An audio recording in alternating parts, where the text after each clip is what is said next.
Alors, je suis un personnage un peu étrange. Je m'appelle effectivement Albert Ali, c'est mon nom de scène dans ce spectacle qui est notre vie culturelle, politique et sociale, voire même médiatique. Donc j'ai un parcours, donc je suis un produit de la politique migratoire française, puisque mon grand-père est arrivé juste après la Seconde Guerre mondiale, c'est-à-dire 47-48. Mon père est arrivé donc en France juste après mai 68. Et donc moi je suis de 73, donc 37 années bientôt ici. Donc je suis originaire du Nord, donc je suis un ch'ti. Et j'ai, comme beaucoup de jeunes de ma génération, un parcours scolaire classique, dans le sens où un parcours qui est lié, on va dire, encore une fois, à la politique scolaire de notre cher pays depuis ces 40 dernières années. Donc quelque part je suis un rescapé de l'école républicaine, pour résumer, puisque je crois que je dois être le seul à avoir réussi à aller jusqu'au bac dans les collégiens de ma génération. On était une vingtaine quasiment ensemble dans la même classe tout le temps. J'ai eu donc ensuite, à partir du lycée, comme beaucoup de gens aussi de ma génération, un retour vers la foi de mes pères, à travers une interrogation identitaire profonde, avec ces contradictions qu'on vit au quotidien, qui est en pleine notre thématique. Donc le rapport à la France, le rapport au bled, le rapport à la famille, la place de l'islam dans tout ça. Donc une crise identitaire qui, au final, m'a ramené donc vers une compréhension saine de l'islam, qui m'a permis de me définir et de me projeter dans l'avenir, et finalement d'avoir un parcours associatif dans l'univers musulman français qui est très complexe et très détaillé. Donc pendant une vingtaine d'années, donc j'ai parcouru ce monde associatif musulman dans toutes ses dimensions, avec une implication locale, régionale, nationale dans les grandes associations musulmanes connues. J'ai assisté aussi à la naissance de grandes associations humanitaires spécialisées dans divers domaines, la jeunesse, les étudiants, etc. Et depuis quelques années, fort de cette expérience associative poussée, d'un retour aussi vers les études, puisque j'ai repris, après mon école de commerce, une longue pause, j'ai repris donc un peu d'études en histoire, où donc je me suis intéressé notamment à la période coloniale au cours d'un DEA, et là, actuellement je travaille aussi sur une thèse. Donc si vous voulez, aujourd'hui j'en arrive à une conclusion, un raisonnement depuis quelques années maintenant, sur des conclusions objectives par rapport à la... Oui, donc j'ai eu effectivement au cours de ce parcours associatif l'occasion de rédiger deux ouvrages, un premier que j'ai auto-édité, un second aussi. Le premier, donc, c'était pendant la fameuse bataille du foulard, donc au titre un peu provocateur, qui s'appelait Entrée interdite aux animaux, aux femmes voilées. J'ai essayé d'expliquer justement que cette problématique du foulard, qui était en fait le début de la stratégie d'importation du choc ou du clash des civilisations, en ayant cette politique un peu complexe, qui consiste à la fois à stigmatiser l'islam en tant que dogme, en tant que porteur d'un certain nombre en tant que somme d'un certain nombre de préceptes, à travers sa visibilité extérieure, et en même temps en continuant sans cesse à vanter l'idée que finalement l'immigration est une bonne chose, le cosmopolitisme est l'avenir de la France, et que c'est un fait acquis. C'est assez troublant d'ailleurs. Deuxième ouvrage dans lequel j'ai traité justement du rapport entre Marianne et ses musulmans, donc qui s'appelait Marianne Mathué, ER, où j'ai abordé dans une lecture d'abord, on va dire, plutôt classique chez les héritiers de l'immigration que nous sommes, donc la mémoire coloniale, la mémoire de nos pères, puisque nous avons été bercés.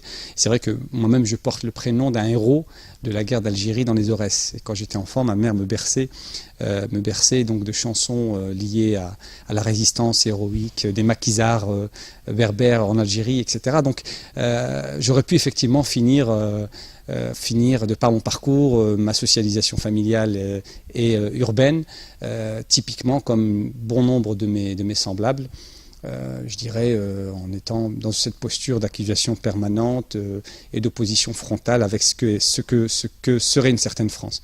Donc dans Marianne Mathué, j'essaie effectivement d'aborder cette idée que la mémoire de l'immigration, la mémoire coloniale, c'est une porte d'entrée en politique intéressante, mais j'ai rapidement découvert après coup, d'où mon évolution et ma posture actuelle, que finalement la question de la lecture et de la compréhension de l'histoire coloniale et son héritage pour les populations qui me ressemblent, de même que l'histoire réelle de l'immigration, pas celle qui est mythifiée, celle qu'on connaît, de même que la posture qu'ont la plupart des miens ou de ceux qui me ressemblent concernant la situation actuelle en France, dans la grande majorité des cas, elle est perçue et analysée à travers des catégories finalement qui n'appartiennent pas à notre histoire.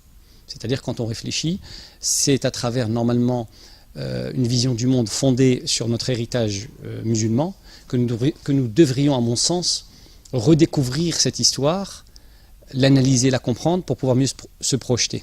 Or, toutes les catégories, ce sont des catégories d'analyse qui nous sont qu'on a naturellement absorbées, intégrées, et qui sont donc la logique victimaire, le choc frontal permanent comme stratégie d'expression, et finalement aucune capacité de se projeter dans l'avenir, si ce n'est qu'il faut réclamer des droits pour pouvoir les mettre en pratique, une égalité hypothétique.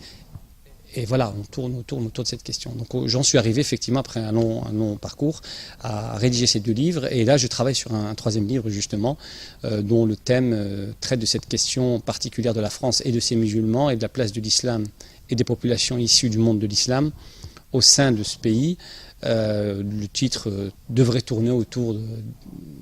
On m'a soufflé notamment la France, Inch'Allah. Je trouve que finalement c'est pas mal comme titre. C'est une question importante, c'est une vraie question. Qu'est-ce qu'être musulman? Parce qu'effectivement, les gens issus des populations musulmanes, bon, si on n'est pas là pour faire de la sociologie du tissu musulman en France, mais clairement, pour les populations majoritairement issues des pays musulmans, donc on va dire globalement le Maghreb, l'Afrique subsaharienne et une partie de l'Asie ou de la Turquie, mais majoritairement, on va dire l'Afrique du Nord et l'Afrique tout court, on est issu de traditions spirituelles et religieuses qui sont effectivement l'islam maghrébin et africain, teinté pour les Africains par exemple de soufisme, teinté de rites malékites traditionnels pour les Berbères et les Maghrébins de manière générale.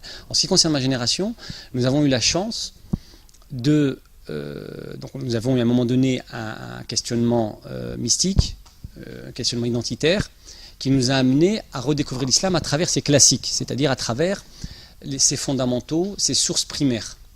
Et donc à travers cette redécouverte, le travail est en cours d'élaboration, il n'est pas finalisé, mais il y a eu un véritable travail de réflexion, d'analyse sur qu'est-ce que ça signifie être musulman dans un espace sécularisé comme la France.